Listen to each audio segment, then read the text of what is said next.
शं शनैश्चराय नमः। नमस्कार प्रिय दर्शकों, जून के महीने में शनिदेव का एक महत्वपूर्ण गति परिवर्तन होगा, यानी कि 5 जून को शनिदेव वक्री हो जाएंगे।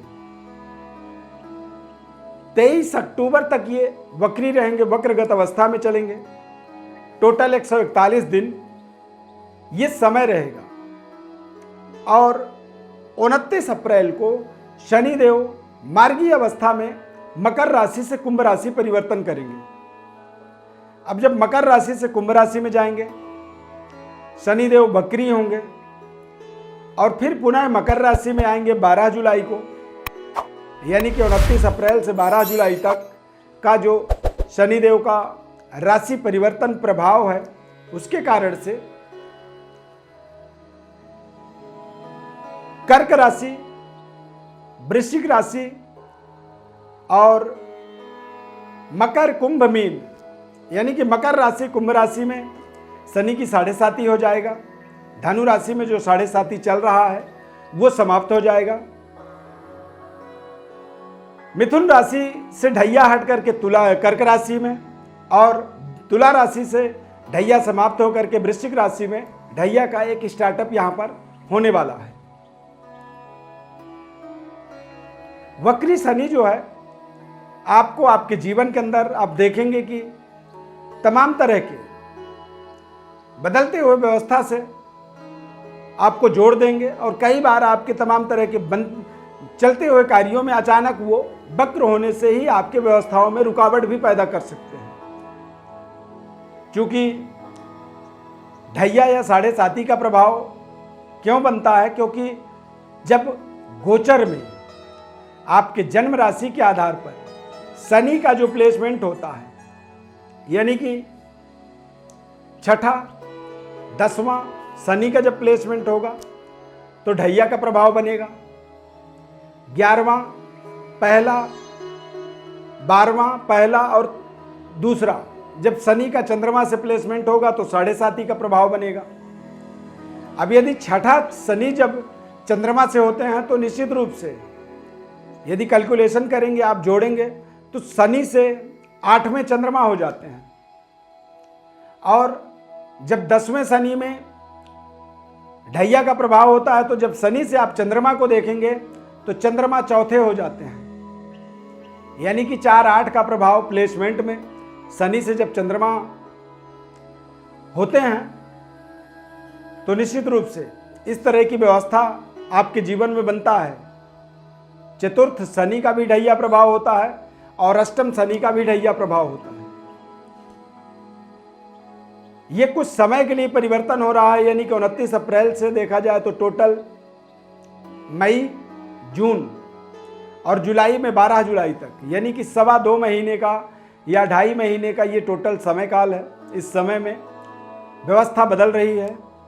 शनि ग्रह का एक विशेष राशि परिवर्तन हो जाएगा और गति परिवर्तन के माध्यम से आप देखेंगे कि बड़े रफ्तार से आपके जीवन में बदलते हुए शनिदेव की व्यवस्था से, गोचरीय व्यवस्था से आपके जीवन में परिवर्तन हो रहे हैं और बड़े रफ्तार से आप अपने तमाम तरह के रुके हुए कार्यों को बना भी सकते हैं और चलते हुए कार्यों में आप रुकावट का भी सामना कर सकते हैं।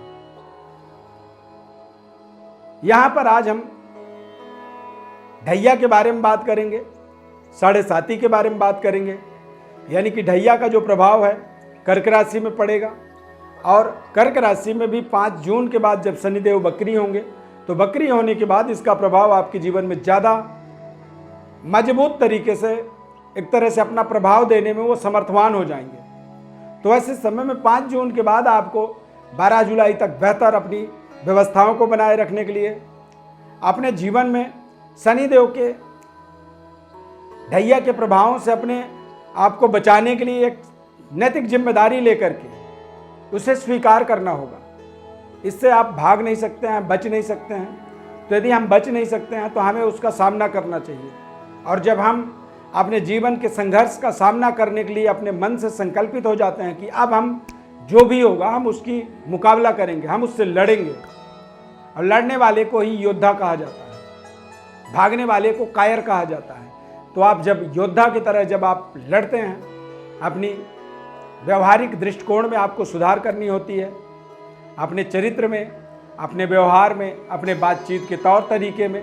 और इस समय अवधि के अंदर आपको अपने विशेष मानसिक एकाग्रता को बनाए रखने के लिए शनिदेव की विशेष उपासना कर सकते हैं। ओम शम शनैश्चराय नमः इस मंत्र का जप कर सकते हैं। हनुमान जी की विशेष आराधना कर सकते हैं, या फिर भोलेनाथ की आप उपासना कर सकते हैं। जब आप अपने चुनौतियों को, जब आप अपने जीवन के महत्वपूर्ण निर्णयों को सकारात्मक होकर के अपने रहन सहन और अपने संयम में जीवन को जीने के लिए संकल्पित होकर के आप अपने शनिदेव के गोचर प्रभावों से जब अपने आप को जोड़ते हैं, तो निश्चित रूप से इसके सकारात्मक ही प्रभाव आपको प्राप्त होते हैं। आप किसी भी तरह के नकारात्मक प्रभावों से अपने आप को बचाते हैं।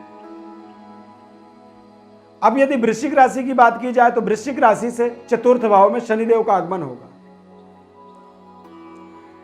वृश्चिक राशि यानी कि 4-8 का चतुर्थ दशम का जो प्रभाव होता है, 4-10 का एक जो प्रभाव शनि का, चंद्रमा और शनि का प्लेसमेंट का बनता है, तो इसमें थोड़े से अपने करियर के अंदर, अपने कार्य क्षेत्र के अंदर आपको विशेष जागरूकता, विशेष निर्णय, चतुर्थ शनि होने से आपके राशि से आपको अपने भूमि, भवन, फाइनेंस और अपने दैवी शक्ति संपन्नता की एक विशेष एक तरह से केयर करना होता है। और अपने करियर के ऊपर विशेष आपको अपनी निगरानी रखनी होती है। कार्य क्षेत्र में पूरी ही ईमानदारी से आपको जुड़े रहना होता है, और किसी भी तरह की गलतियों का या किसी भी तरह के नकारात्मकता का वहाँ पर पूरी तरीके से आपको विशेष बचाव, विशेष केयरिंग, आपको विशेष उसकी देखभाल आपको करनी होती है। और उस देखभाल के माध्यम से ही आप शनिदेव के 7.5 का ढैया के प्रभावों से अपने आप को मुक्त रखते हैं। यदि कर्क राशि वालों की बात की जाए तो थोड़े से रोग, ऋण, शत्रु इत्यादि से आपको बचना होता है। सरकार के सही गाइडलाइंस के अंदर आपको चलना चाहिए इस समय अवधि में, और कर्ज लेने से बचना चाहिए। ऐसे समय में यदि कर्ज लिया जाए तो वो कई बार लंबे समय तक उसकी निपटारा नहीं हो पाती, वो लंबे समय तक आपके जीवन में कर्जा बना ही रहता है। यदि वृश्चिक राशि की बात की जाए तो 4-10 का जो योग होता है, यानी कि इस समय अवधि में बहुत ही सोच समझ करके भूमि, भवन पर आपको इन्वेस्टमेंट करना चाहिए। और अपने करियर में अपने पिता के साथ संबंधों को, पैतृक विरासत को किसी भी तरह के कोई बड़े निर्णय से नहीं जोड़नी चाहिए। धनु राशि में भी 7.5 समाप्त हो चुका है, हो जाएगा 29 अप्रैल को। मकर राशि में प्रथम द्वितीय ढैया, प्रथम एक तरह से कहा जाए कि मकर राशि में तृतीय ढैया स्टार्ट हो जाएगा, कुंभ राशि में द्वितीय, और मीन राशि के अंदर प्रथम, यानी कि चंद्रमा के अनुसार द्वादश भाव में, द्वितीय भाव में मकर राशि के उतरता हुआ। तो मकर राशि वालों के लिए भी तमाम तरह के अपने जीवन में एक सही मार्ग पर आगे बढ़ने का समय है। इस समय अवधि में आप देखेंगे कि थोड़े से आप अपने एक कार्य को करने के लिए कई बार वहाँ चक्कर लगा रहे हैं। एक ही काम को करने के लिए कई बार आपको आना जाना पड़ रहा है, यानी कि पैरों पर एक विशेष प्रभाव बन जाता है। तो आपको बहुत अच्छे तरीके से ही सोच समझ करके पूरी कन्फर्मेशन के साथ आपको जानी चाहिए।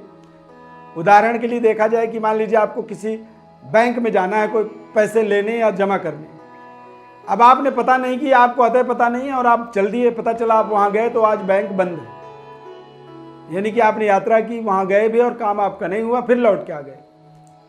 अब यहाँ पर पैरों पर प्रभाव होने के कारण से ही आपको घुमाता है, गोल गोल गोल गोल चक्कर लगवाता है। तो थोड़ा सा उस चीज का बचाव करना होगा। बाकी आपके लिए बेहतर अपॉर्चुनिटी भी बनती है। तमाम तरह के रुके कार्यों को आप यहाँ पर आप स्टार्टअप कर पाएंगे। बेहतर डेवलपमेंट जीवन का यहाँ पर होता हुआ देखेंगे। और इस समय अवधि के अंदर आप देखेंगे कि आपकी स्किल डेवलपमेंट हो रही है।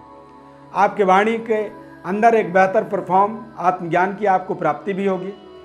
कुंभ राशि के अंदर द्वितीय ढैया होने के कारण से आपको थोड़े से अपने खान पान, अपने सेहत स्वास्थ्य का विशेष निरीक्षण रखना होगा। स्वस्थ रहने का आपको प्रयास करना होगा। और मीन राशि वालों के लिए स्टार्टअप है, बिगनिंग है, यानी कि आपको थोड़े से दिमागी अच्छे निर्णय को, दिमागी अच्छे डिसीजन को जब आप करते हैं तो उससे आपको आपके जीवन में एक बेहतर परफॉर्म, बेहतर अपॉर्चुनिटी और बेहतर अवसर आप जीवन में प्राप्त करते हैं। मानसिक तनाव से बचने के लिए शनिदेव की उपासना कर सकते हैं, हनुमान जी की आराधना कर सकते हैं, या फिर आप अपने खान पान, अपने दिनचर्या में सुधार करें और सत्य का पालन आपको करना चाहिए।